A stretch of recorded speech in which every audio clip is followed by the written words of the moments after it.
పిత పుత్ర పవిత్రాత్మ నామమున ఆమేన్. ఈరోజు జూన్ 9వ తారీఖు. మత్తయి సువార్త 5వ అధ్యాయము 13వ వచనము నుండి 16వ వచనం వరకు. మీరు భూమికి ఉప్పు వలె ఉన్నారు.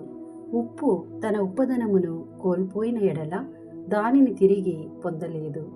అట్టి ఉప్పు పారవేయబడి ప్రజలచే త్రొక్కబడుటకే కాని మరెందుకును పనికిరాదు.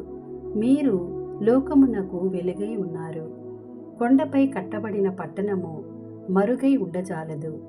ఇంటనున్న వారికి అందరికీ వెలుగునిచ్చుటకై దీపమును వెలిగించి దీపస్తంభము పైననే ఉంచెదరు, కాని కొంచెము క్రింద ఉంచరు కదా. ప్రజలు మీ సత్కార్యములను చూచి పరలోకమందున్న మీ తండ్రిని సన్నుతించుటకు మీ వెలుగును వారి ఎదుట ప్రకాశింపనిండు. ఇది ప్రభుని వాక్కు. సర్వేశ్వరునికి వందనములు.